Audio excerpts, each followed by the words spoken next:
아프리카 어느 지역에 가뭄이 들었습니다.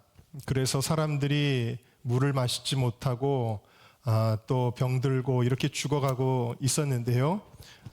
그들은 너무나 허약해져 있었기 때문에 우물을 팔 힘도 없었습니다.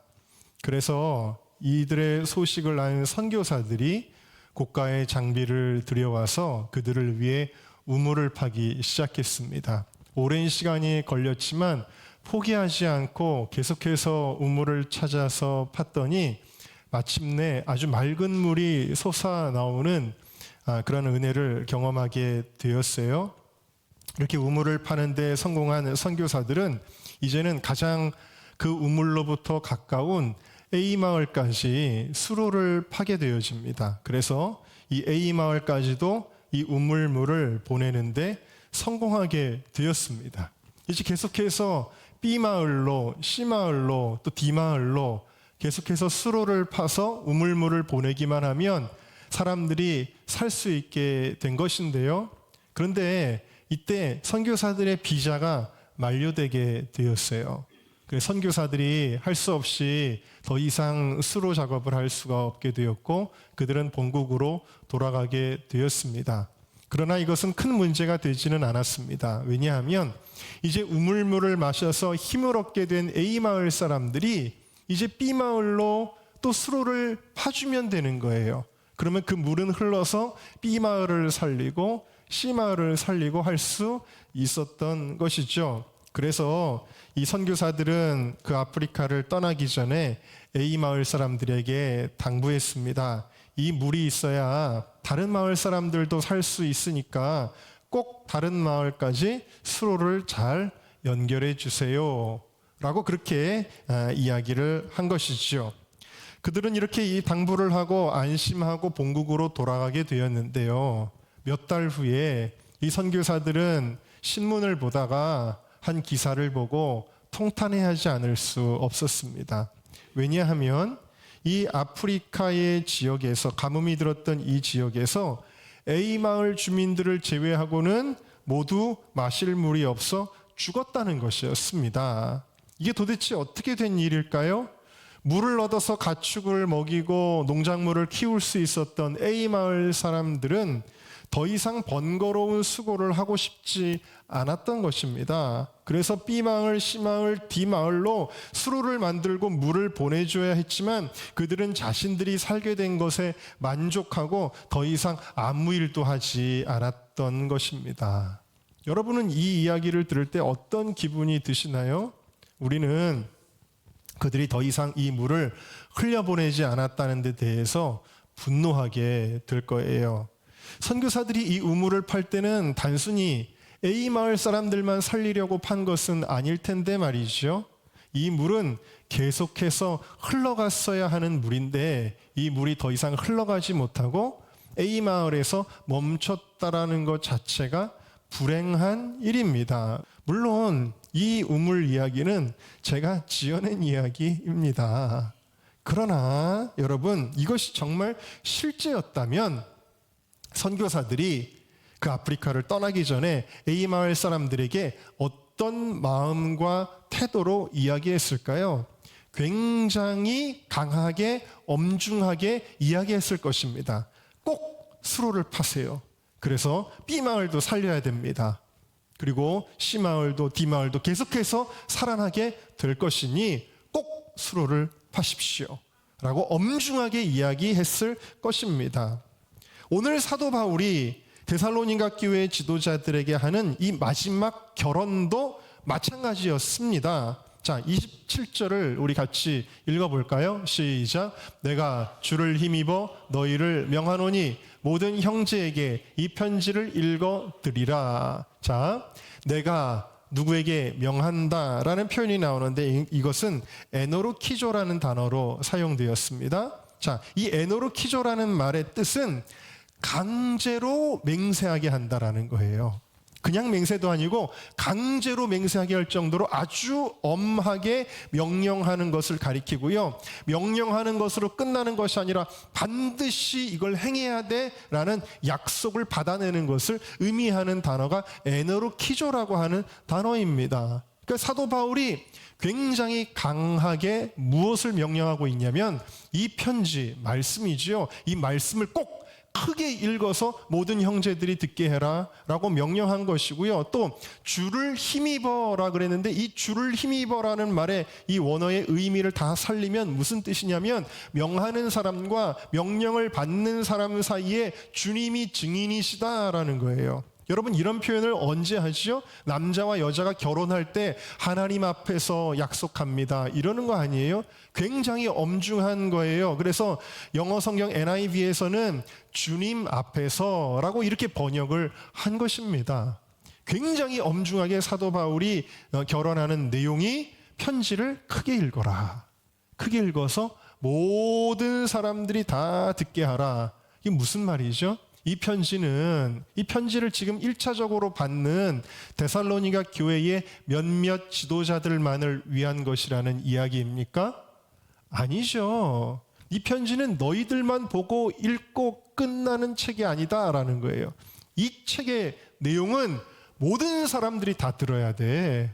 그런 의미입니다. 그래서 모든 형제들에게 이렇게 표현하고 있는 것이고 이것은 하나님의 마음이라는 사실이에요. 자, 디모데전서 2장 4절에 나오는 하나님의 소원을 우리가 읽어볼까요? 시작. 하나님은 모든 사람이 진리를 아는데 이르기를. 특히 당시에는요, 글을 읽지 못하는, 오늘날엔 글 못 읽는 사람은 없지만 이 시대만 해도 글을 읽을 수 있는 사람들이 많지가 않았던 거예요. 그러니까 만약에 읽어주지 않으면 어떻게 되는 거예요? 성경 말씀을 글 읽는 인텔리들만 읽는 거예요. 이건 하나님의 뜻이 아니라는 것이죠. 또 인쇄술이 발달하지 못해서 글을 읽는 사람이라고 할지라도 이것을 손으로 직접 써야만 복사할 수 있었으니 이대로라면 바울의 편지는 극히 소수의 사람들만 읽을 수 있었던 것이죠. 그래서 크게 읽어줘라. 그렇게 함으로써 하나님의 은혜가 멈추지 않고 계속 흘러가게 하라는 것입니다. 할렐루야. 이 시간에도 여러분 말씀이 선포되는 것이 무엇이죠?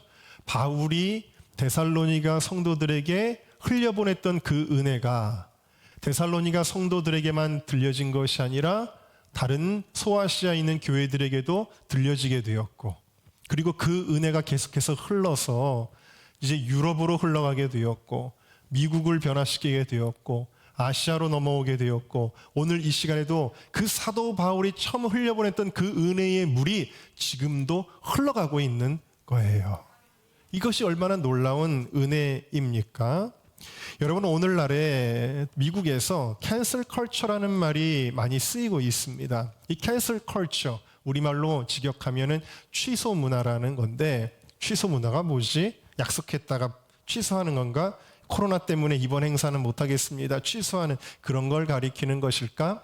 무슨 뜻이냐면요, 원래 캔슬 컬처의 의미는 공인이나 기업이 어떤 잘못을 저지르면 불매운동을 하는 거예요. 그래서 그 사람에 대한 지지를 철회하는 것을 가리켜 캔슬 컬처라고 이야기를 하는데, 근데 오늘날에는 이 캔슬 컬처의 의미가 좀 다르게 쓰이고 있습니다. 어떻게 쓰이고 있냐면, 오늘날의 정치적 올바름에 매몰된 PC주의라고 하죠. Political Correctness라고 해서, 정치적 올바름이라는 건 뭐냐면 어떤 긍정적인 이미지의 단어를 절대선으로 여기고 그것만 주장하는 사람들, 이 PC주의라고 하거든요. 그래서 예를 들면 뭐 포용, 뭐 차별하면 안 된다, 뭐 평화, 이런 것들만 막 그냥 밀어붙이는 거예요. 그러니까 여러분, 예를 들면 이런 거잖아요. 우리가 싸우면 안 되죠? 맞아요? 싸우면 안 됩니까? 자, 싸우면 안 돼요? 여러분, 만약에 우리 애를 괴롭히는 깡패가 애를 때리려고 하고 있어요. 그래도 우리는 평화를 사랑하니까 그 사람이랑 싸우면 안 되죠? 여러분, 만약에 북한군이 밀고 내려오는데 우리는 평화를 사랑하니까 북한군이 내려와서 우리나라를 점령하려고 해도 싸우면 안 되죠? 아니잖아요. 경우에 따라서 옳고 그름은 다 다른 거거든요. 근데 이 PC주의자들은 뭐냐면 무조건 포용해야 된다, 무조건 사랑해야 된다, 무조건 차별하면 안 된다. 이게 PC주의예요. 쉽게 말하면, 제가 쉽게 그냥 설명을 드리는 겁니다. 이 PC주의자들이 자기들과 생각이 다른 사람들의 의견을 아예 차단해버리는 것을 오늘날의 캔슬 컬처로 표현되고 있는 거예요. 그러니까 쉽게 예를 들면은 차단 문화예요. 차단 문화. 예를 들어서 동성애를 옹호하는 사람들, PC주의죠. 무조건 포용해야 된다. 그러니까 무조건 차별하지만 동성애도 무조건 받아들여야 돼. 이게 이제 PC주의에서 나온 한 현상인데요. 동성애를 무조건 포용의 가치로 생각하는 정부나 기관이나 어떤 오늘날의 뭐 이런 SNS를 하는 그 기업들을 빅테크라고 이야기를 하는데, 이런 빅테크가 자기들과 생각이 다른 의견이 올라오면 검열하고 삭제해버리는 거예요. 이게 이제 캔슬 컬처라고 하는 것입니다. 그래서 예를 들면 이런 거예요. 여러분 중에 어떤 박사가 이제 연구를 하는 겁니다. 이거 동성애가 에이즈에 이렇게 깊은 연관을 가지고 있군요. 동성애 때문에 에이즈가 이렇게 유행하게 되는군요 하는 어떤 학술적인 내용들 혹은 경험치들, 데이터들, 이런 것들을 가지고 발표를 합니다. 그리고 그걸 유튜브에 올렸다고 합시다. 그러면 이걸 보고 사람들이 깨달아야 되잖아요. 야, 이거 위험하구나. 이거 막아내야 되겠구나. 특별히 동성애가 나쁜 줄도 모르고 행하는 청소년들 얼마나 에이즈에 많이 걸리고 있습니까? 여러분, 최근에 통계도 보니까 우리나라의 청소년 에이즈 환자들의 수가 급증하고 있어요. 왜 그럴까요? 몰라서 그래요. 왜? 무슨 기관들에서 발표하는 내용 들으면 동성애와 에이즈는 아무 관련이 없습니다. 이런 얘기만 하니까요. 아닙니다. 그렇지 않습니다. 이건 굉장히 심각한 문제입니다. 라고 글을 올리거나 기사를 쓰거나 유튜브를 올리거나 하면 이 사람들은 어떻게 해요? 자기들과 생각이 다르다는 이유로 삭제. 그건 혐오물이야. 혐오물이라는 딱지를 붙여가지고 삭제를 해요. 사실을 이야기하는데도 혐오라는 거예요. 동성애에 대한 혐오야 그러면서 삭제를 한다라는 것입니다. 그러면서 정작 진짜 혐오스러운 것들, 정말 음란한 것들을 이거는 인권이야. 그들의 인권이야. 그거는 우리가 포용해야 돼. 그러면서 정말 혐오스러운 것들은 다 방치하면서 말이죠. 이것이 캔슬 컬처라는 것인데, 이 캔슬 컬처는 여러 가지 방면에서 나타나고 있어요. 예를 들면 정부에서 뭘 잘못한다. 그래도 생각이 다르면 다 삭제 통제하는 것이죠. 근데 특별히 오늘날 이 사회의 가장 큰 이슈가 무엇이에요? 코로나 아니겠습니까? 이 코로나에 여러 가지 우리가 잘 알아야 되는 것들이 있잖아요. 코로나는 과연 어떤 병일까? 그리고 요즘 백신을 맞고 있는 백신은 과연 어떤 것일까? 우리 그런 것들을 정확하게 알아야 되잖아요. 그래야 우리가 이 코로나 문제를 극복하고 정상적인 삶으로 돌아갈 수 있지 않겠습니까? 그런데 이 코로나에 대해서 굉장히 심각하게 정보들이 통제되고 한쪽 방향으로만 가고 있는 것을 우리가 알아야 됩니다. 이런 정보들도 더 이상 전파되지 못할 때, 가짜 뉴스라는 딱지를 붙여가지고 이렇게 통제될 때 얼마나 속상하고 답답한지 모르는데, 우리가 알아야 될 것이 있어요. 영적인 생명을 관장하는 그것이 무엇입니까? 복음이거든요. 죄는 바이러스처럼 우리의 생명을 앗아가는 거예요. 그런데 우리의 유일한 백신, 치료자 누구십니까? 예수 그리스도, 십자가의 복음입니다. 근데 이 십자가의 복음이 전파되지 못한다면, 이것이 더 이상 흘러가지 못한다면 안 속상하세요? 답답하지 않으세요? 여러분, 요즘에 기독교인들이 아무것도 못하게 하죠. 예배도 드리지 못하게 하고요, 성가대도 못하게 하고, 찬양도 못하게 하고, 기도도 못하게 하고, 전도도 못하게 하고, 선교도 못하게 하죠. 아무것도 못하게 합니다. 여러분, 지금 영적 캔슬 컬처에 우리가 지금 당도에 있습니다. 그러나 여러분 기억하십시오. 복음의 본질은 흘러가는 것입니다. 한 번도 복음은 멈춘 적이 있을까요? 없을까요? 주님께서 우리를 위하여 십자가 지시고 부활하신 이후에 복음이 한 번이라도 멈춰진 적이 있을까요? 없을까요? 없습니다. 여러분, 지금 이건 핍박도 아니죠. 초대교회는 얼마나 극심하게 기독교인들을 핍박했습니까? 저도 로마에 가봤습니다만 그 지하의 동굴, 미로 같은 무덤이거든요. 카타콤. 거기까지 숨어 들어가서 예배드린 거예요. 기독교인들이 예배드리려고 그 지하로 들어간 겁니다. 한 번도 예배가 멈춘 적이 없어요. 기도가 멈춘 적이 없어요. 그리고 전도가 멈춘 적이 없어요. 그 극심한 박해의 시대에 황제가 기독교인들을 그 로마에 큰 대로가 있는데 가로등처럼 불을 밝혀야 되는데 뭘 가지고 불을 밝혔는지 아세요? 황제 기분에 따라서 기독교인들 묶어라 그러면 장대에 묶는 거예요. 그리고 기름을 붓는 겁니다. 그리고 그 기독교인들을 태우는 겁니다. 그래서 그 대로를 밝힌 거예요. 우리 믿음의 선배들이 그런 핍박을 받았어요. 그런데 복음을 전한 것입니다. 그리고 얼마나 기독교인들의 숫자가 늘어나는지 잡아서 죽여라. 사자밥으로 콜로세움에 갖다가 쳐넣고요. 수없이 기독교인들을 죽이는데도 기독교인들의 숫자가 늘어나는 거예요. 왜 늘어났을까요? 그들이 꿈의 예수를 믿었을까요? 아닙니다. 목숨을 걸고 그들이 이 복음이 흘러가게 한 것입니다. 계속해서 이웃들에게, 가족들에게, 친척들에게, 관리들에게도 계속 전한 거예요. 감옥에서도 동료 죄수들에게도 복음을 전한 것입니다. 흘러가니까 기독교인들이 너무너무 늘어나서 마침내 이 로마가 기독교에 항복하게 된 거예요. 복음은 한 번도 멈춘 적이 없어요. 우리나라도 마찬가지죠. 일제치하에 일본군들이 와서 예배를 감시하고 그리고 예수 믿는 사람들 주기철 목사님, 손양원 목사님 같은 분들 감옥에 끌고 가가지고 심하게 고문을 하고 결국 죽이고 수없이 순교를 하면서도 복음은 멈춘 적이 없어요. 전쟁 중에도 복음은 멈춘 적이 없습니다. 6.25 전쟁 때도요. 그리고 우리가 참으로 많은 민족의 위기들이 있었지만 복음은 한 번도 멈춘 적이 없는데 오늘날에 엉뚱하게도 교회 지도자들이 먼저 멈추라는 거예요. 지도자들이 먼저 오지 말라는 것입니다. 이런 시대를 우리가 살아가고 있어요. 전도 안 돼, 선교 안 돼 라는 시대를 우리가 살아가고 있지만 그러나 여러분 복음은 코로나 시대에도 멈춰서는 안 되는 것입니다. 모든 사람들에게 지금 필요한 게 뭐예요? 복음입니다. 제가 예전에 신문 기사를 보니까 교회 권사님들, 노권사님들이 우울증 걸려가지고 심지어 돌아가시는 분들이 있다라는 거예요. 왜? 교회 못 가게 해가지고. 이게 무슨 일이죠 도대체? 살려고 교회를 못 가는데 실상은 죽는 거예요. 그러니까 오늘 기독교인들 뿐만 아니라 예수 안 믿는 사람들에게 더 필요하지 않습니까? 복음을 들어야 됩니다. 그래 그들이 살아야 되는 것입니다. 막 막으면 인터넷에서라도 우리가 복음을 외쳐야 되는 것이죠. 이 복음이 흘러가는 두 가지 원리가 있는데 첫 번째는 말씀이에요. 자, 함께 읽어보겠습니다. 시작. 말씀이 은혜를 흘러가게 합니다. 27절 말씀을 다시 보시면 모든 형제에게 이 편지를 읽어드리라 그랬는데 편지는 말씀이거든요. 데살로니가 전서 말씀 가리키는 거거든요. 두 번째 함께 읽어볼까요? 시작. 기도가 은혜를 흘러가게 합니다. 말씀 혼자 가는 게 아니에요. 이 역사는 반드시 기도로 역사가 나타나는 것입니다. 자, 28절을 보시면 우리 주 예수 그리스도의 은혜가 너에게 있을지어다. 기도한 거예요. 사도 바울이.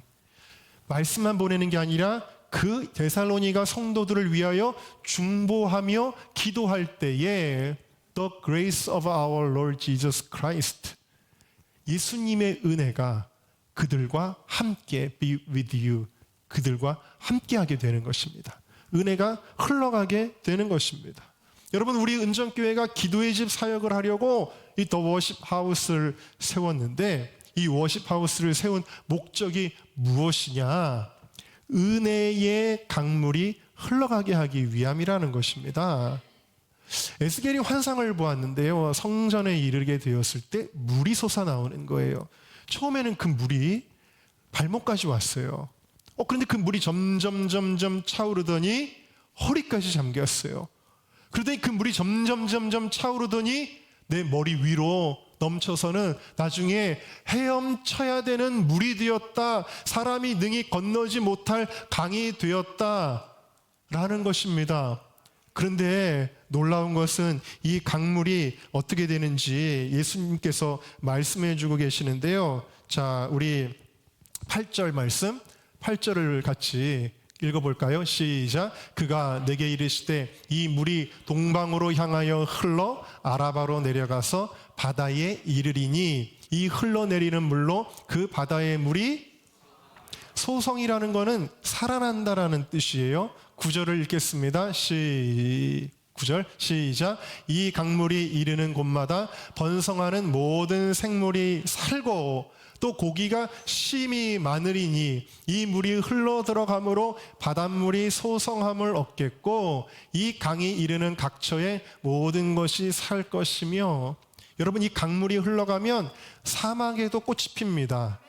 이스라엘 가니까 사막 같은 데를 지나는데 갑자기 야자수 같은 게 막 있는 거예요. 여기 왜 갑자기 푸르르죠? 거기다가 수로를 만들어서 물이 흘러가게 했더니 아니 나무들이 살고 꽃이 피고 새들이 와서 깃들게 되는 거예요. 여러분, 오늘 이 에스겔의 환상이 우리 은정교회의 환상인 줄로 믿습니다. 우리가 기도할 때 여러분 지금도 이 마을에 내려가면 얼마나 어렵고 힘들게 사는 이들이 있습니까? 조그만 아이들이 전도받아서 우리 교회에 오면요, 말이 걸어요. 아이들인데 욕을 합니다. 왜 그런지 아세요? 그 부모님들이 그런 삶을 살아가는 거예요. 아주 거칠고 그리고 메마른 삶을 살아가는 거예요. 지금 다 죽어 있는 거예요. 영적으로는. 이 대한민국의 은혜의 강물이 흘러가게 해야 되고, 저 열방을 향해서 우리 은정교회가 그것도 어떨 때만이 아니라 24시간 365일 은혜의 강물이 이곳에서 넘쳐 흘러서 흘러가게 하는 거예요. 예배 드릴 때 은혜의 물이 솟아나오죠. 우리가 기도할 때 이 은혜의 물이 흘러가게 되는 것입니다. 특별히 여러분, 아이들에게 다음 세대에 이 은혜의 물이 흘러가야 됩니다. 우리 장로님 세대, 권사님 세대 예수님 잘 믿으셨죠? 제가 지난 주간 계속 교회 정리하면서 옛날 문서들을 보는데 그 자료들만 봐도 야, 참 신앙생활 뜨겁게 잘하셨구나, 참 은혜가 충만했구나, 그걸 느낄 수 있었어요. 근데 오늘날에 여러분들의 자녀는 어떻습니까? 여러분들의 손주들은 어떻습니까? 이 은혜의 강물이 자녀 세대로 흘러가야 되는 거예요. 제가 이스라엘에 갔더니 두 개의 바다가 있어요. 그 이스라엘의 유명한 바다가 있는데 첫 번째는 사해 바다가 있었습니다. 이 사해 바다거든요. 이 사해 바다에는 어떤 생물이 살고 있을까요? 이 사해 바다에는 생물이 단 하나도 살지 않습니다. 조그만 벌레 한 마리도 살지 않아요. 겉으로 보기에는 맑은 물처럼 보이지만 이 물은 죽은 물입니다. 그래서 이름 그대로 데드시입니다. 죽은 바다예요. 왜 그럴까요?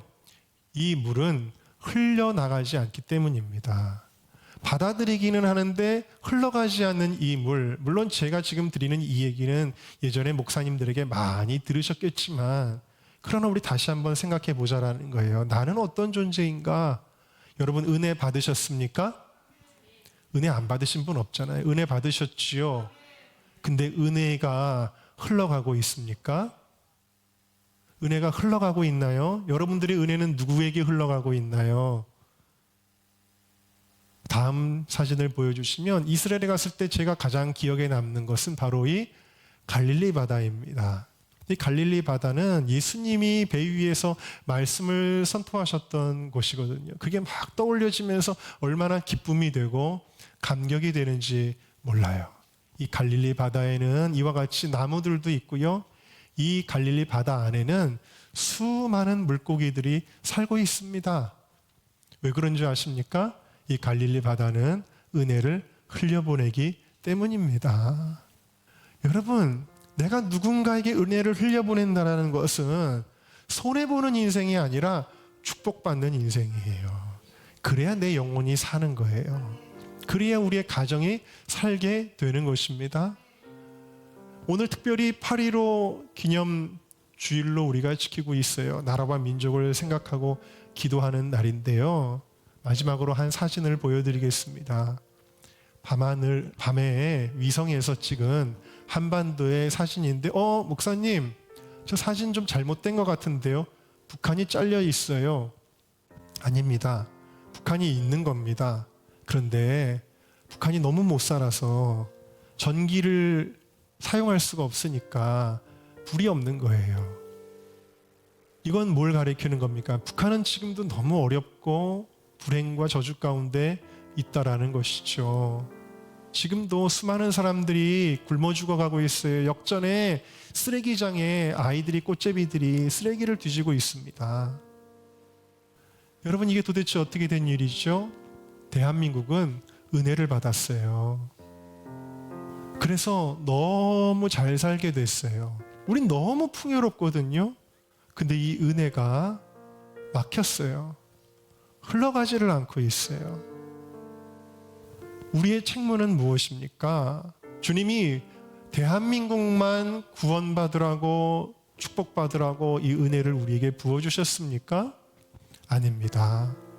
우리에게는 사명이 있어요. 그것은 북한을 구원하고 복음 통일하여 우리 한민족이 마지막 때에 또 다른 영적 어두움의 세계를 향해 이 은혜를 흘려보내라는 사명을 주신 것입니다. 다시 한번 은혜의 강물이 흘러가게 하라는 주님의 말씀을 기억하여 이 사명을 붙들고 기도하고 복음 전하는 우리 모두가 다 될 수 있기를 주님의 이름으로 축원합니다.